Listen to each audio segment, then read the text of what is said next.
All right, welcome to another episode of ICU Doc Talk. Thanks for joining me again this week. Today, I'm going to dive a little bit more into some medicine topics.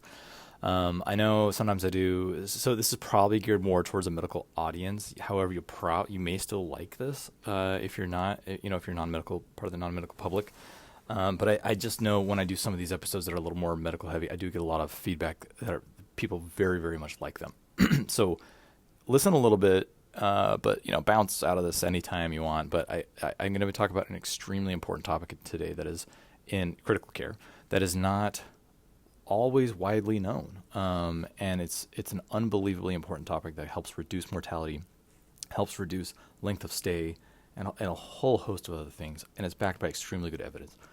So today I'm going to be talking about ICU liberation, which is a term that is a collection of interventions that we do to liberate people from the ICU. I think one thing that needs to be that a lot of people don't understand, and the medical public doesn't understand, even a lot of non-medical public, and even a lot of people in medicine, is that the ICU is a dangerous place to be. It's not a good place for your body. It's not natural to be in the ICU. It's not natural to be there. Your sleep-wake cycle is completely deranged, thrown out of whack, because we wake you up constantly. We get labs. You have devices in you. You have plastic in you. You have medications that are synthetic, that are not natural in you. You are not comfortable. You're not at home. You're in an uncomfortable bed.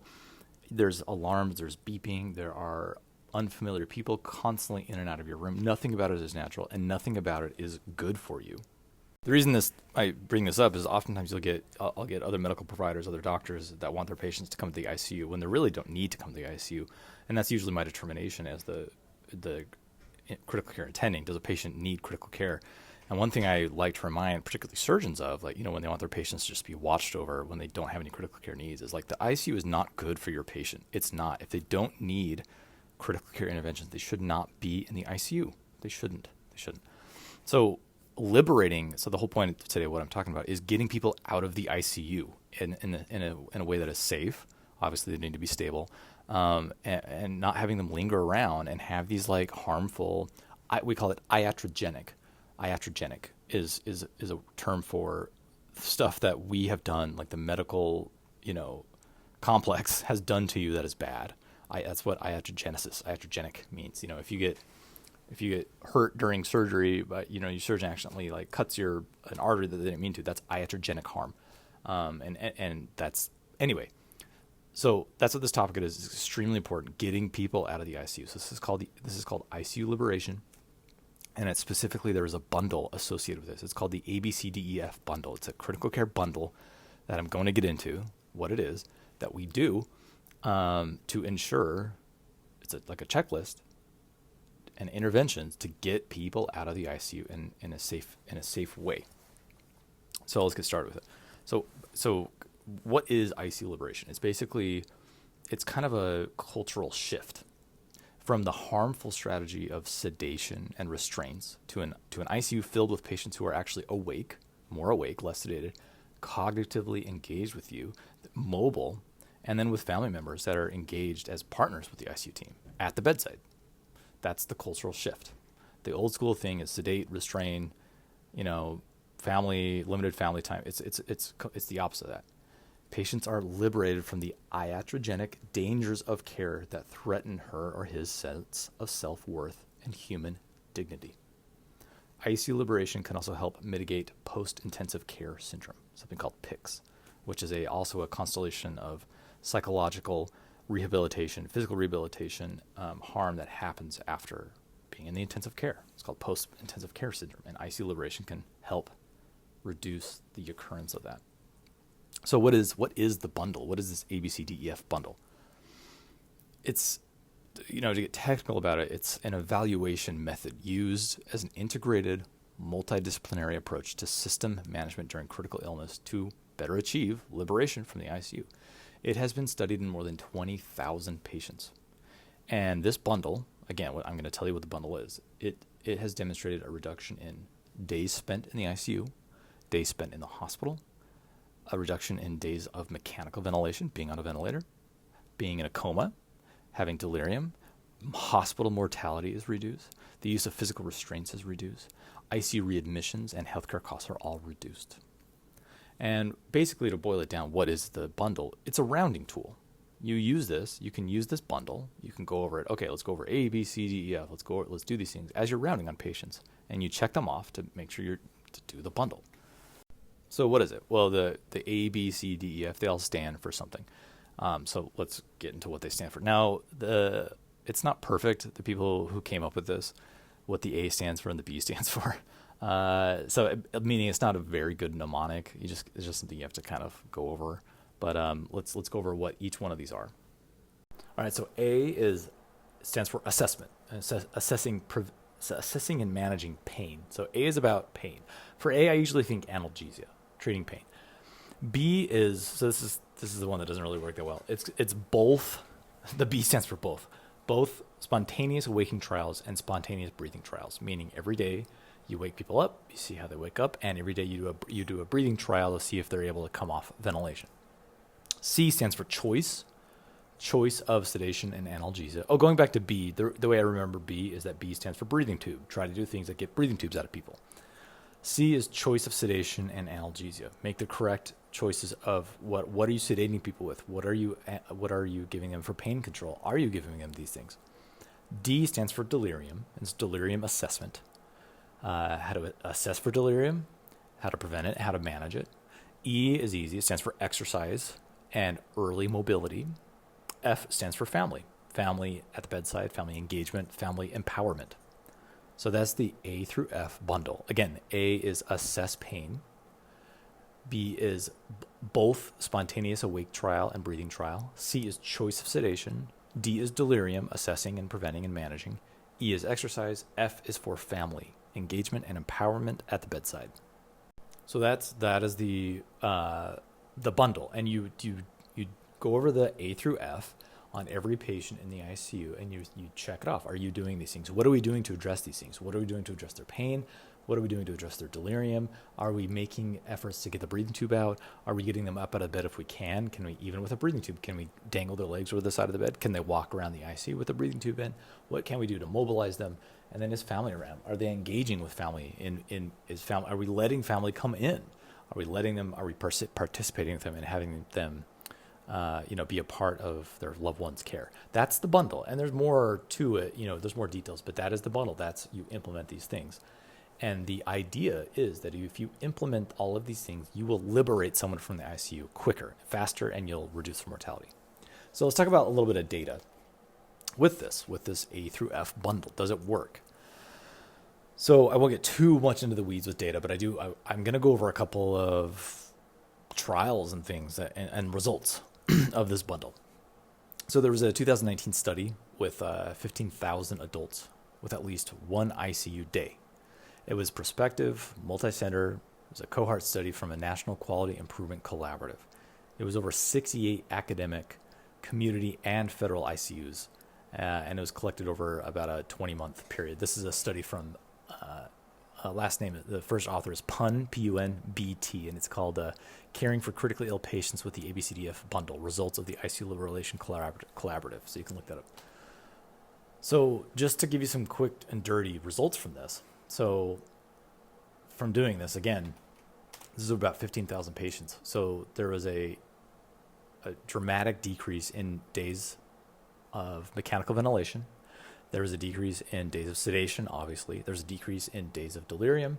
There's a decrease in how much restraints were used, like physical restraints. There was a decrease in ICU admission, ICU readmission, and a decrease in death, and an increase in hospital discharge. It had a hazard ratio of 0.32 for death, meaning there was less death.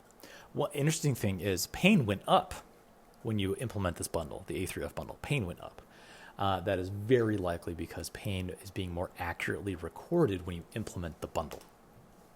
What's also interesting is that when you implement this bundle, it happens in a dose-dependent manner, meaning the more you implement it, the more results you have. So the more you implement it, the better IC discharge, the better hospital discharge, the less death, in a dose-dependent manner, meaning the more patients you enroll and you do it, the more you have it, which is always a strong indicator that something is real, that something really is happening. There's another study where just doing a daily, so SAT, SBT, that's spontaneous awake trial, spontaneous breathing trial. Another patient with study with 300 patients. If you did this daily and you just assess, you interrogate, do they wake up? Can you get the breathing tube out without maybe even taking the breathing tube out? Just assessing, you get 3 days less of mechanical ventilation. In my dream world, as an ICU attending, here's my dream and I've seen some ICUs function this way, that while I come in and I say I'm on the day and I am looking up patients' charts and I'm familiarizing myself with all the data for the day for that patient, that my dream world is, and a respiratory therapist comes up to me and they say, "Doctor, me and the bedside nurse, we just did a SAT and an SBT on this patient and they passed. Should we extubate?" And I would say, and I would consider the patient and see if they have any contraindications for extubation. And I would say, yes, take the breathing tube out, extubate them. So oftentimes we wait till rounds, not just at the institution I'm at, but other institutions. Oftentimes it's like, we have to have the go ahead. We have to actually, we don't even get till it's only on rounding that we say, okay, let's perform an SAT and SBT, and then all this stuff gets pushed later in the day. Here's my point: is these things should be automated out. This A3F bundle gives respiratory therapists and the bedside nurse and pharmacists autonomy to perform these things on their own. To then assess and then get the doctor's input later if we should follow through with these things. Another study of 300 patients, there was ICU discharge was 3 days earlier, and overall hospital discharge was 4 days earlier with implementing this bundle. Another study of 5,000 patients on mechanical ventilations, they had 2.4 days less of mechanical ventilation. They had 3.0 days less in the ICU when implementing this bundle. The ABCDF bundle. Another study of 6,000 patients. For every 10% increase in bundle compliance, there was a 7% increase in survival. Again, dose-dependent manner. The more you dose something and the more benefit you have, it's usually something real that is statistically significant and is not just noise. The A3F bundle saves money. There was a pharmacy initiative, a collaborative initiative in another study where they used an order set. If this was a pharmacist-directed sedation management, they had a $1.2 million in direct hospital savings and $182,000 in drug cost. The team estimated that a total net impact was $7.2 million in 1 year from implementing this bundle, which makes sense. You sedate people less. You use less medication. That saves money, right? So this saves money. So here's the thing, and here's one of the reasons I am talking about this in this podcast.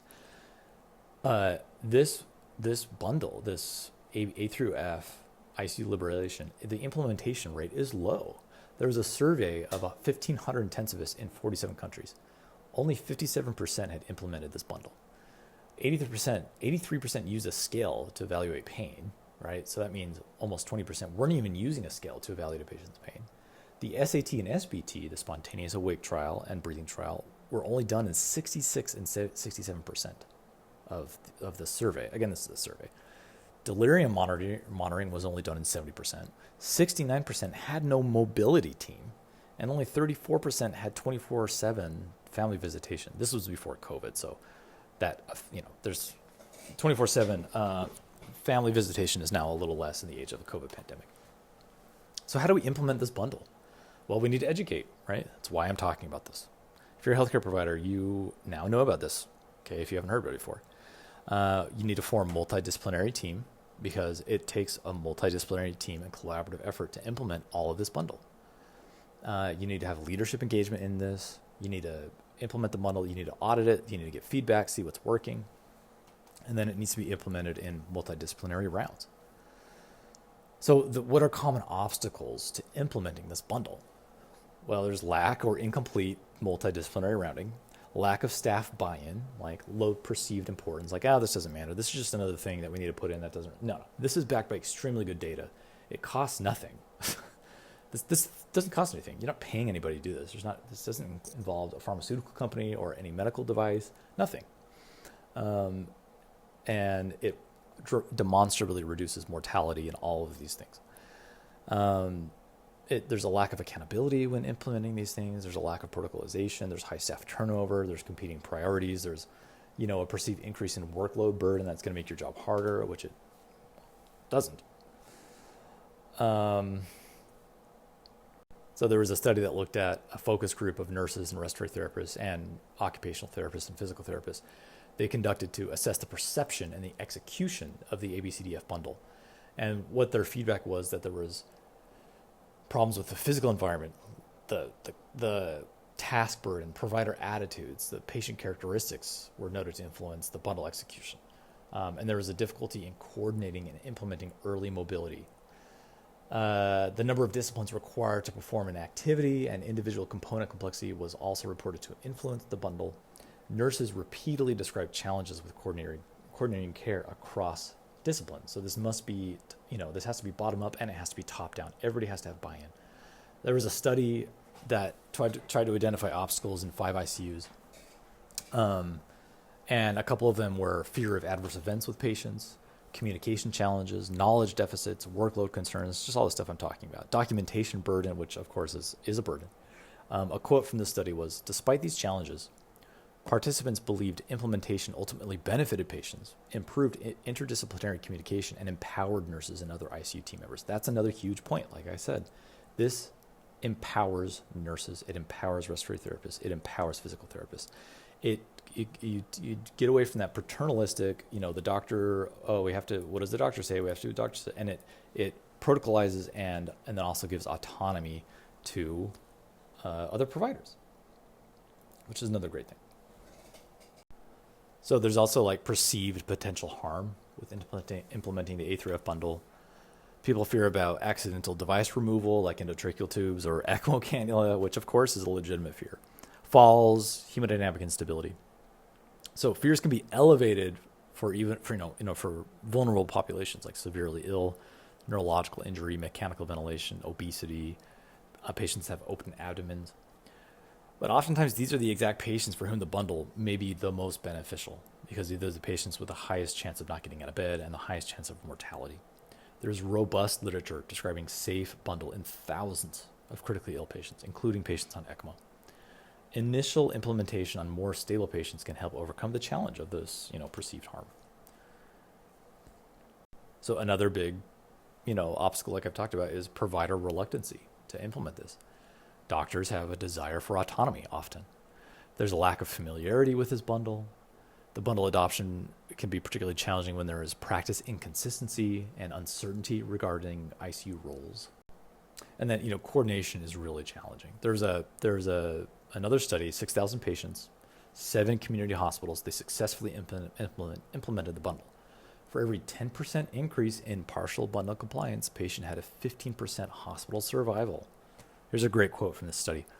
"The key component for improved patient outcomes were the interprofessional team model, the training provided to the unit-based teams, and the opportunity given to team members to practice and embed the behaviors of collaboration and shared decision-making into everyday practice." Shared decision-making.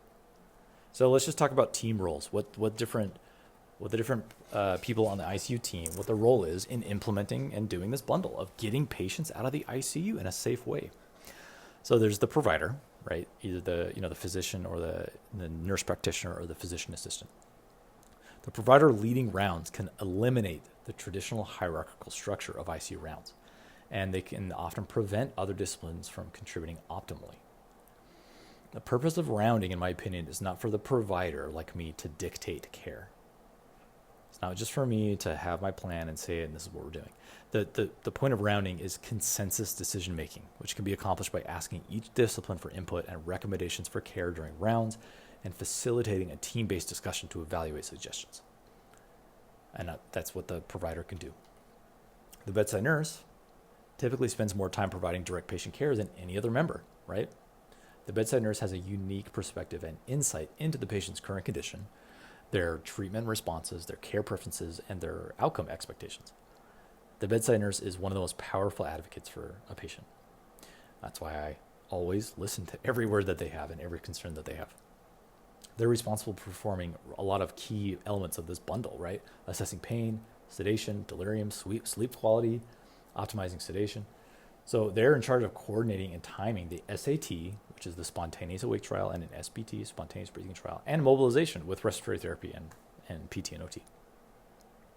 Pharmacists, they're rounding with pharmacy can reduce adverse drug reactions, lower ICU mortality, improve ICU care delivery, and reduce costs overall. Rounding with pharmacists in ICU is extremely important, and every ICU should have a pharmacist rounding. They reconcile meds, they optimize drug dosing, they eliminate unnecessary costly or high-risk medications. They're brilliant. They're brilliant. And they're often super users of this A through F bundle. All pharmacists know all about this.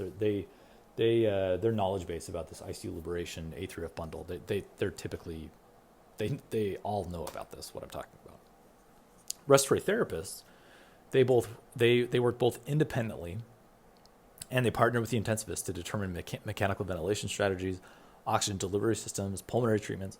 They participate in rounds. They help ensure that respiratory care data are accurately reported. They're responsible for screening the patient and coordinating the SAT and SBT with bedside nurse and discussing that with the intensivist, right? Just like I said, that's my dream. The RT and the bedside nurse work together and they perform an SAT and SBT without even talking with me. And they say, hey, patient passed, patient failed. The RT can help identify patients at high risk for failed intubations. They can suggest bridging strategies that can prevent reintubation. They play a key role in mobilization of mechanically ventilated patients. Physical therapy and occupational therapy, obviously they facilitate early patient mobilization. They help evaluate patients' pre-hospital mobility and functionality to create realistic mobility goals. They help overcome mobilization barriers. They educate, they train. Low PT staffing that preclude their daily participation in rounds may be a significant barrier for mobilization efforts in all patients. So that's the bundle summed up, right? Just going through it. A, B, C, D through F. Assess the patient's pain. B is both spontaneous and spontaneous awake trial, spontaneous breathing trial. C is choice of sedation. D is delirium assessment, prevention and management. E is exercise. F is family engagement and empowerment. You can go through this bundle on every single patient, and this will reduce, that's the take home. This bundle reduces ICU mortality, ICU length of stay, days of mechanical ventilation. It reduces delirium. All these things that are bad for patients, it helps reduce. So to implement this into your ICU, obviously you need it needs to be a leadership decision, and everybody needs buy-in, and everybody needs to know that this helps, and it is highly, highly validated. This bundle will help save lives, and it does. It does. And I know that not every ICU everywhere is implementing this bundle. I know that for a fact. And I just wanted to get a little bit more into a couple of the details of the different parts of this bundle. So assessing for pain, right? There's like CPOT score, or there's the pain, visual analog score. Pain is bad for healing. Pain is bad for, number one, pain is bad because people suffer, right? So that should be number one. But pain is bad for healing. Pain is bad for mobility. Pain is bad for getting people out of bed. Pain is bad for getting people out of the ICU. Pain is bad for getting people out of the hospital. And you cannot really treat pain unless you're assessing pain. Some people don't vocalize their pain, or they don't appear like they're in pain, and they are in pain. So you have to find out. And there are different validated ways of doing that. CPOT, it's a fine score. And then when it comes to spontaneous awake trials and breathing trials, so some patients don't always meet that, right? Neurological patients, if you do a spontaneous awake trial, you turn everything off, 48 hours, they're still just sitting there totally comatose. Sometimes you have to make exceptions, and you have to just take the breathing tube out and see how the patient does. This is all very patient-specific and specific to ICUs, and this is at the discretion of the providers, what to do. Spontaneous breathing trials, they typically involve having patients on low ventilatory support, like low pressure, low PEEP, something like 5/5, pressure support 5/5. There's many ways of doing this. A reasonably low FiO2, 40%, usually, no higher than that. And then their respiratory rate is low, and they're not hemodynamically unstable, and they're not super agitated when you turn their vent settings down. So you do those things, turn their vent settings down. And then even if they do need a little bit more pressure support, or they do need a little bit higher FiO2, it's certainly reasonable to extubate someone to BiPAP or high flow nasal cannula, depending on the situation, to liberate them from the breathing tube. I extubate people to BiPAP or high flow nasal cannula all the time, and then wean from there. That can help get people off. When it comes to C, the choice of sedation analgesia, one of the main things to know is that benzodiazepines aggravate and cause delirium and can lead to worse outcomes. So one of the main things I think about is this person on a benzo? Should they not be on the benzo? Should we take them off the benzo? Precedex, the dexmedetomidine, is a very good sedative. It has a lot of positive outcomes when it comes to delirium. That's coming out in a lot of recent literature. Really good choice of sedation analgesia. Delirium. So there's a couple things. So for D, there's a couple things that, there's things that are deliriogenic, meaning they cause delirium. Right. So one of those is pain. Pain causes delirium. Having your day-night cycle flipped, right? If you're not sleeping at night, and you're sleeping during the day, or whatever, when that's flipped around, people get disoriented. They get delirious. They don't know what's going on. Not having family around can cause delirium. Not having glasses on their eyes when they can't see. Not having their hearing aids in if they need them. All these things disorient people and can make them delirious. So there are things you can do to put in, deliriogenic precautions to prevent delirium. And then getting people up, moving around, always that helps delirium a lot. Maybe that's just as a little bit as dangling their legs over the side of the bed or getting them up in a chair. Very, very important for delirium. And then encouraging good sleep hygiene. And sometimes we have to give sleep aids, right? Melatonin is great, fairly benign, but there's other things that we have to give for sleep in the ICU, like Seroquel, which is a traditionally antipsychotic drug, but we use that all the time for sedation to help with sleep.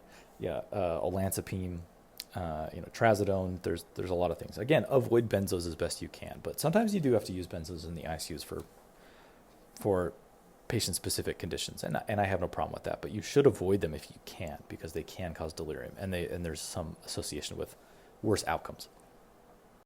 Anyway, I think the whole point of what I'm trying to say is so the take home here is this, if you haven't heard of this, ICU Liberation ABCDF bundle is highly validated. It gets people out of the ICU. It saves lives. I think the thing to keep in mind, let me just give you an example of what I want to say. So oftentimes I get surgeons that'll call me and they, their patients in the operating room. They're like, I'm worried about this patient. And I want to watch the patient in the ICU overnight. And I'll be like, okay, what are their ICU needs? And they're like, well, we're just worried they're going to get worse. And I was like, well, what are their ICU needs? Well, no, we're just worried. Oh, we, busted up a kidney stone and, you can get septic with that. We just want to watch them. So when I have a surgeon call me and ask me that, I say no. This patient's not coming to the ICU. There's no ICU needs. And the reason I bring up the story is I'm just trying to bring home the point. The ICU is not good for you. It's not good for a patient. If you don't need to be in the ICU, you should not be there. Someone can be monitored perfectly fine on the wards or, the medical floor or surgical floor. You can have sepsis and not be in the ICU. Just having sepsis is not an ICU indication. Septic shock, decompensated septic shock, sure. But you can detect sepsis and treat sepsis, on the floor. It's not a problem. The ICU, we poke and prod you all night long. We get your vitals. There's alarm fatigue. You get delirious. It's just, you can get other infections. It's not, if you don't need to be in the ICU, you should get out of the ICU. It's not a place to just, you have more eyes on you. And it's if you have to be there, you have to be there. If someone's unstable, they should be watched, right? And you have higher level of care. And if you need that, if you no longer need high level of care, you should leave the ICU. So when every day on rounds, I'm always thinking about patients. Does this patient need to be in the ICU? If not, send them out. We're sending this patient out of the ICU. All of their vital signs are stable. You should get out of the ICU. So, whether you're medical or not medical and you're listening to this, if you have a loved one that's in the ICU or whatever, it's not a safe place for you to be. If you don't need to be there, you should leave the ICU. And that's one of the points of ICU Liberation is to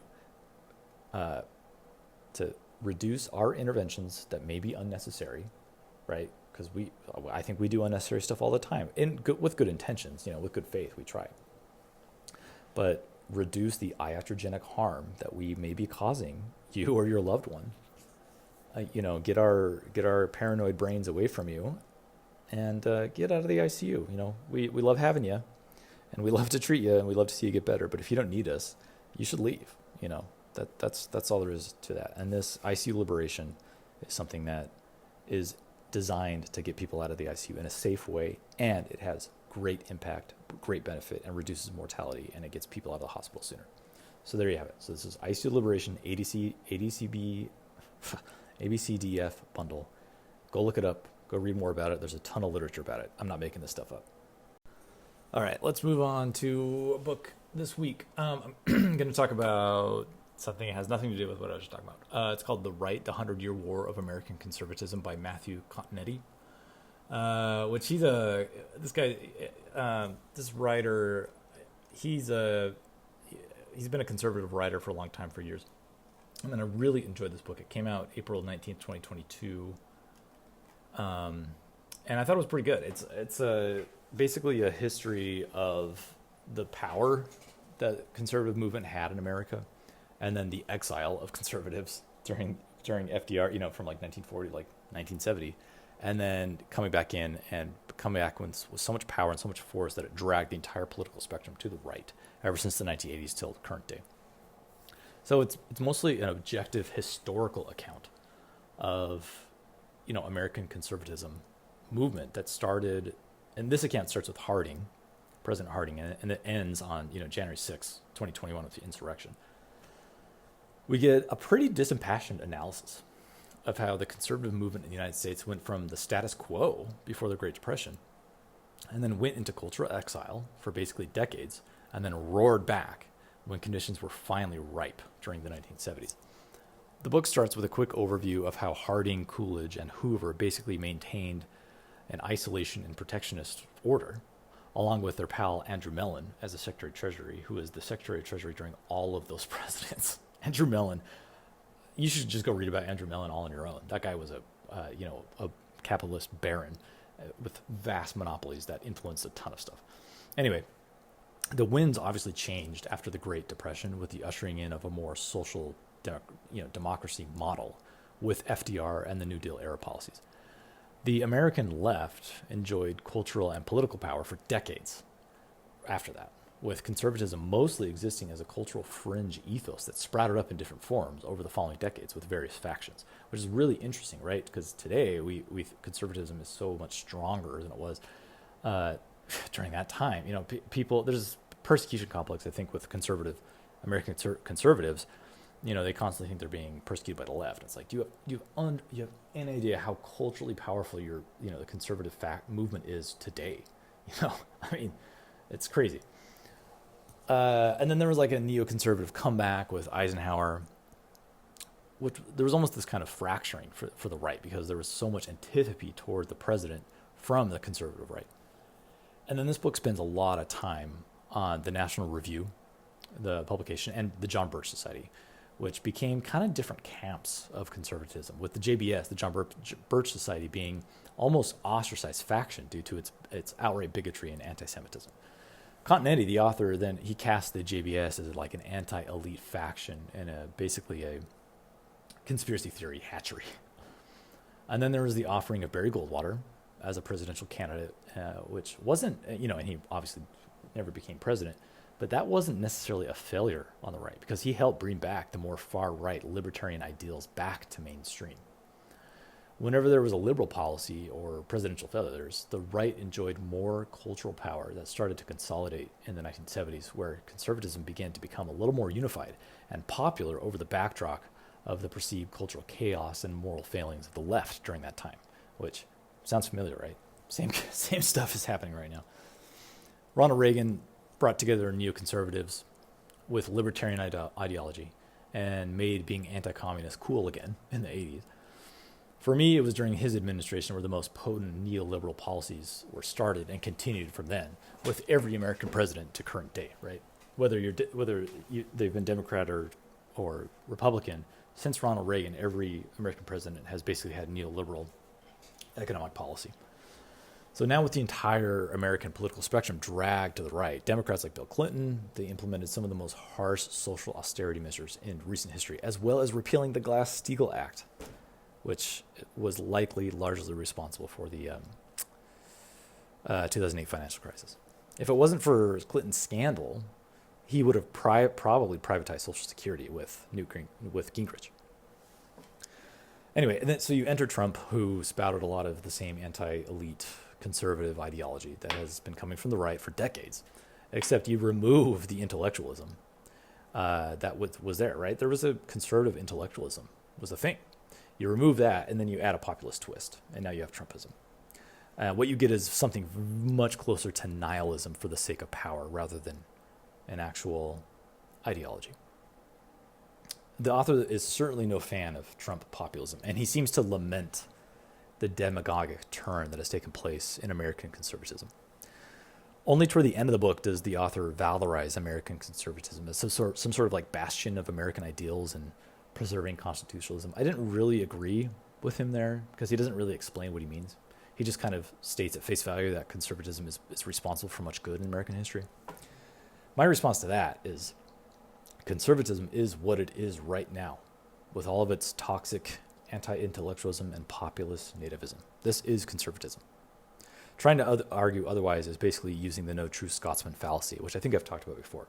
The no true Scotsman's fallacy is, someone says no true Scotsman puts sugar in their tea, and someone says, well, my uncle's a Scotsman and he puts sugar in his tea, and then the person responds, well, no true Scotsman does it, meaning like, it's always chasing the pure ideology, and if it's not the pure ideology, then we're not talking about the same thing. That's no true Scotsman fallacy.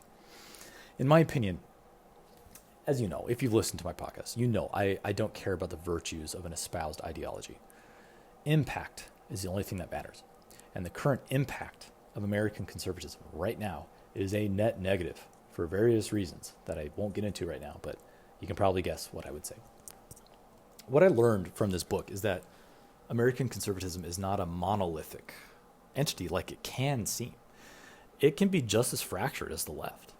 However, there are a few main driving forces that have formed American conservatism into what it is right now. And those are anti-communism, moral piety, trust in free market solutions, and Christian nationalism, which together function as social Darwinism.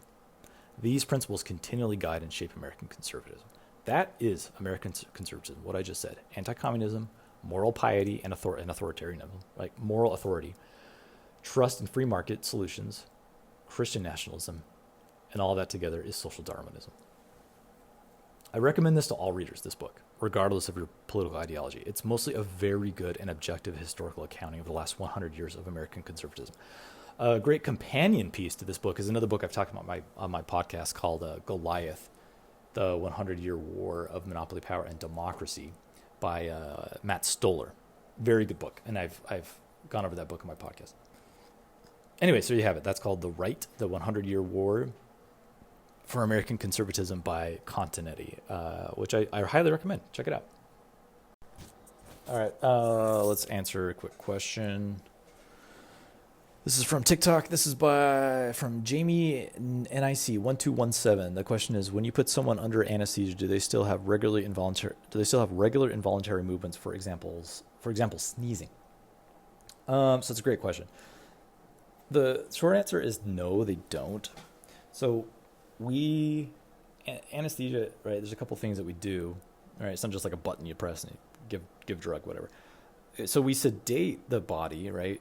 So, we give sedatives that make the mind not aware. Now, you still have reflexes that are intact. So I've talked about this before, right? Your spinal cord is still active and has reflexes. So, if a surgeon cuts into your body doesn't like that and can try to swat the surgeon away. Now, we typically give enough sedation where now the body really doesn't even care and is so like insensate, like doesn't even register that that's happening. But it still can happen. And sometimes that just manifests as like the person's, the patient bucking on the bed, just kind of like up and down, not necessarily purposeful movements. So involuntary movements like that certainly can still be intact. But we also can go an extra step. We can paralyze your body with medications that specifically paralyze, like they make it so your skeletal muscle cannot move. Like you literally cannot move. So we can completely abolish all of those involuntary reflexes. Sneezing certainly does not happen during anesthesia. I've never seen that. That reflex is gone. That's certainly gone. Something like sneezing. Hiccups probably, don't happen either. Hiccups can happen after anesthesia. But again, the diaphragm is a skeletal muscle and we can paralyze that. So I guess the short answer to this is we have control over that. And it depends on how deep someone's body needs to be, depending on the procedure. But typically, we can completely, if we want to, we can completely get rid of all of those reflexes, and just that body is completely, standstill. All right. Anyway, that'll be it for this week. Thanks for listening. Email me at icudoctorecmo@gmail.com if you have any questions or comments or want me to talk about any topics. Check me out on TikTok. ICU Doctor is my handle. And thanks for listening. Give a review if you haven't already. Appreciate it.